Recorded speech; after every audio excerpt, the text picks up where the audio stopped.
During the season of Lent, we've been preparing for the time of Easter, and we've been looking at our Lenten stories.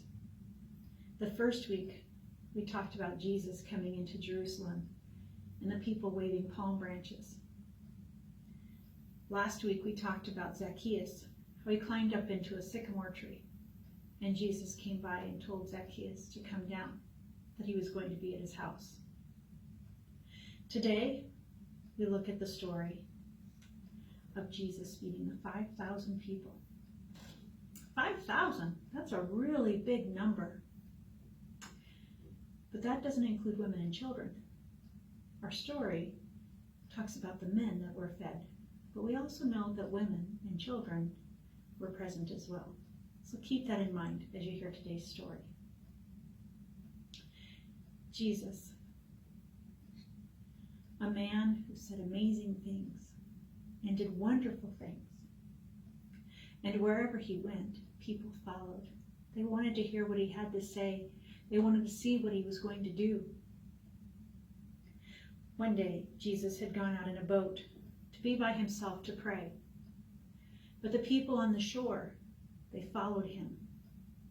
They wanted to be near him. And when Jesus looked back and he saw the crowds of people, he felt pity for them. And so he had the disciples bring him into shore, and he started to talk to them. He started to tell them about the kingdom of heaven. And as the day wore on, it started to get dark. It was time for them to go home to eat. The disciples came and told Jesus that. Send the people away, Lord. Tell them to go home so that they can eat. But Jesus said to the disciples, why don't you feed them instead? The disciples didn't have an answer. They didn't have any money. They didn't have enough food to feed all of these people. And Andrew came forward with a little boy.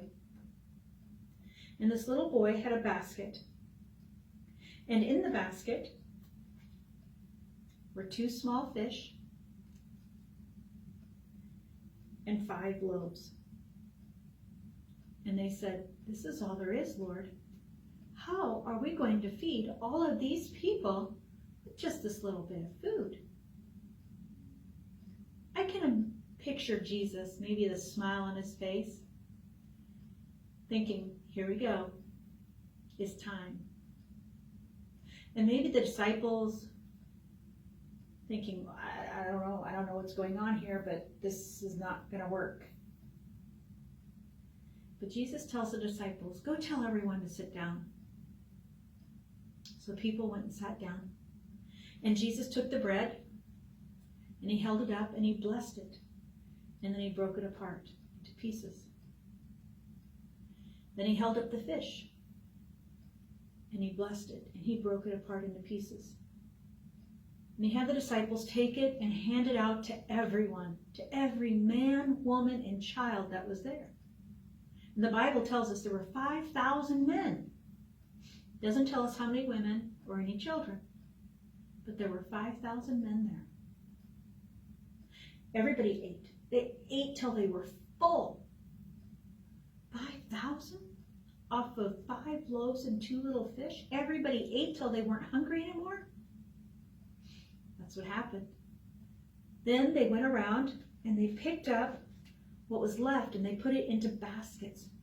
And there was 12 baskets of food that were left over. 12. That's crazy. How do you get 12 baskets of leftovers off of 5 loaves and 2 fish? But that's what happened. Jesus took this little tiny bit and he turned it into something so much bigger, so much more than we could ever imagine. Do you think Jesus can do that today? I think he can. You know, with everything going on with coronavirus right now, people are a little nervous, maybe in a state of panic, uncertainty. And you might think, what can I do? I can't do anything. Yes, you can. As a matter of fact, I have a couple of things that you can do. Number one, you can pray. Pray for your mom and dad. Pray for your teachers at school, your friends, your neighbors, your grandparents. Pray for everyone. Pray for the doctors and nurses at the hospitals. They're getting a little overworked right now. For the police officers, the firemen, the rescue people, pray for them.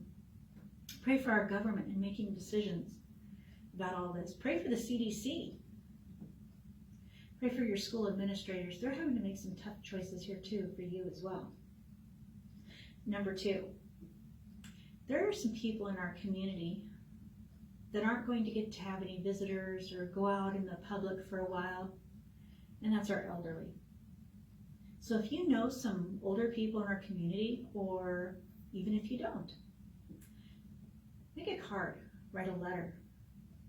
If you know somebody, mail it to them. If you don't, we have several care facilities in Columbus. We have Brookstone Acres, Emerald Care, Prairie Village, Real Life, Meridian Gardens, and Cottonwood House. Look them up in the phone book, find their addresses. You don't need to put who it goes to. You can just put it to that location and say for the residents. And they'll make sure that your card gets shared with everyone. Number three, how about make a butterfly? During Easter, on Easter Sunday, when you walk in the sanctuary, you look around the sanctuary and it is covered in butterflies that are made by the Sunday school age children. Well, we don't know how long we aren't going to be able to be here at church for Sunday school to make our butterflies to decorate the sanctuary. So something you can do at home, give you something self to do. Make some butterflies. Ask mom or dad to look up on Pinterest. There's some really easy ones to do, some really easy ones to make. Doesn't require a lot of effort or materials, probably things that you have at home. Make your butterflies. And then maybe bring them to the church or decorate your house. Think about the gift of Jesus and the resurrection after he died on the cross for us. Thank you for watching. Have a blessed week.